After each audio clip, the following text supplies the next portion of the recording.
اس لیے ایرانیوں کے دل میں اس کی بڑی قدر و منزلت تھی۔ یہ حکومت کچھ اس لیے بھی ایرانیوں کو عزیز تھی کہ یہ رستم کے وطن سیستان میں قائم ہوئی تھی۔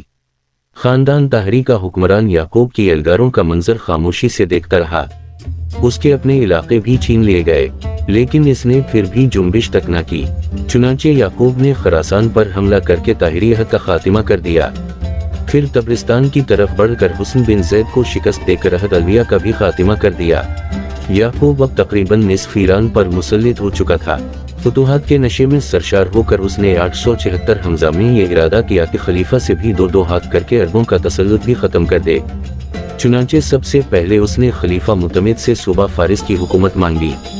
خلیفہ نے نہ صرف یہ کہ فارس کی حکومت اس کے سپرد کرنے سے انکار کیا، بلکہ خراسان کی حکومت بھی اس سے لے لی۔ یعقوب نے حالات بگڑتے دیکھے تو سیدھا بغداد کی طرف بڑھا۔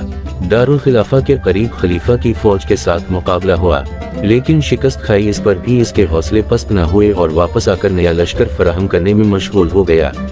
879 حمزہ میں خلیفہ نے خیر سگالی کے لیے اپنا سفیر یعقوب کے پاس بھیجا۔ جب یہ سفیر پہنچا تو یعقوب اس وقت صاحب فراش تھا۔ اسے کھانا پیش کیا جا رہا تھا جس میں صرف ایک روٹی اور ایک پیاز تھا۔ اسی حالت میں یعقوب خلیفہ کے سفیر سے ملا اور خلیفہ کو کہ بھیجا کہ اگر میں زندہ رہا تو ہمارا فیصلہ تلوار کرے گی، اگر مجھے فتح ہوئی تو جس طرح میں چاہوں گا ویسا ہی ہوگا، اور اگر تمہیں فتح ہوئی تو میرے لیے یہ پیاز اور روٹی کا ٹکڑا تو ہے ہی۔ جو شخص اس قسم کی غذا پر مطمئن ہو سکتا ہے اس پر تم فتح نہیں پا سکتے۔ لیکن یعقوب کا زندگی نے ساتھ نہ دیا۔ جون ہی سفیر خلیفہ کے پاس پہنچا یعقوب چل بسا۔ یعقوب بن لیس دوست نوازی، سخاوت اور سادہ زندگی بسر کرنے میں اپنا ثانی نہ رکھتا تھا۔ انہیں صفات میں اس کی کامیابی کا راز تھا۔ اس کے پاس جو کچھ ہوتا تھا اپنے دوستوں کو کھلا پلا دیتا تھا، خود تکلیف اٹھا کر دوستوں کو راحت پہنچانے کا شوق رکھتا تھا، اس لیے اس کو اپنے جانثاروں کی جمعیت فراہم کرنے میں کوئی دقت پیش نہ آئی۔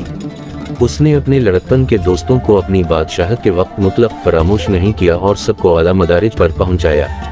بادشاہت کی حالت میں بھی وہ ایک معمولی سپاہی کے لباس میں نظر آتا۔ معمولی سپاہیوں کی طرح زمین پر سونے اور خندق کھودنے سے اس کو عار نہ تھا۔ اس کے خیمے اور ایک معمولی سپاہی کے خیمے میں فرق نہ ہوتا تھا۔ اس کو عیاشی و بدچلنی سے سخت نفرت تھی۔ استقلال اور عظمی اس کے ہر ایک کام اور ہر ایک بات سے ٹپکتی تھی۔ آخرکار ایران کے بہت بڑے حصے کا مطلق اعلاناً فرمان روا بن گیا تھا اور بغداد کا دربار خلافت اس کے استحصال پر قادر نہ ہو سکا۔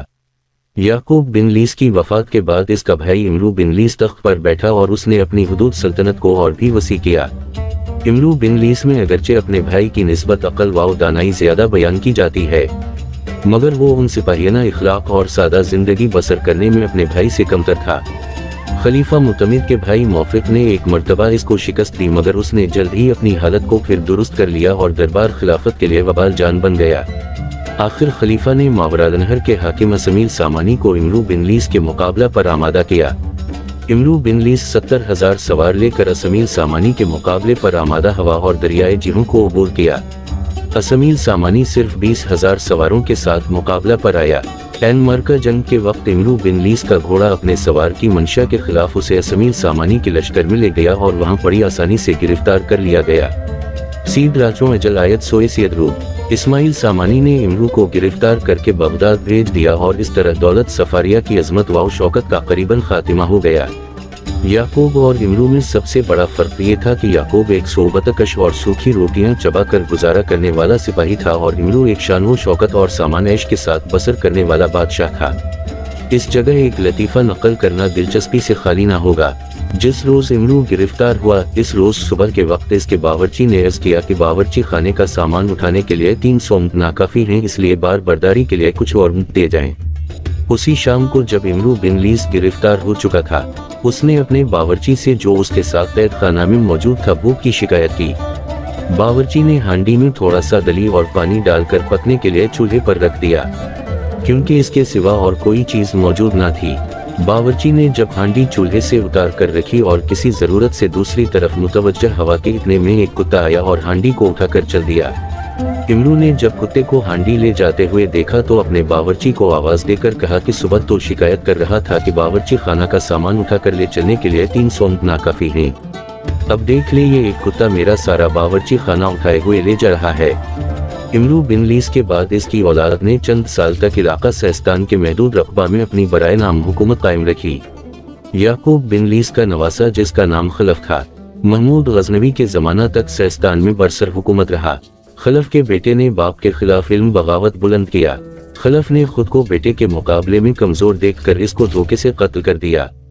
باشندگان سیستان نے سلطان محمود غزنوی کی خدمت میں خلف کے خلاف شکایت کی عرضیاں بھیجیں اور لکھا کہ آپ ہم کو خلف کے مظالم سے نجات دلایا ہے۔ جب محمود نے چڑھائی کی اور خلف نے مقابلہ کی تاب نہ لو کر سلطان کی خدمت میں حاضر ہو کر رکاب کو بوسہ دیا اور اپنی داڑھی سلطان کے پاؤں سے مل کر کہا کہ سلطان مجھے معاف کر دے۔ محمود کو خلف کی زبان سے سلطان کا لفظ پسند آیا اور اپنا لقب قرار دیا۔ خلف کو سزا دینے کی بجائے اپنے ہمراہ غزنی لے گیا جہاں 4 سال بعد فوت ہوا اور اس کے بعد دولت صفاریہ کا خاتم ہو گیا۔ عہد صفاری میں فارسی علم و ادب کو عہد طاہری کے مقابلے میں زیادہ ترقی ہوئی۔ اس کی ایک وجہ یہ بھی ہے کہ عہد صفاریہ کا بانی یعقوب سیستان میں پیدا ہوا، جو ایرانی داستانوں کا مرکز سمجھا جاتا تھا۔ یعقوب عربی زبان سے نابلد تھا، اس لیے شاعروں نے عربی زبان کی بجائے فارسی زبان میں اس کے قصائد کہنے شروع کیے۔ چنانچہ اس عہد کے شاعروں اور ادیبوں نے فارسی زبان کی طرف توجہ کی۔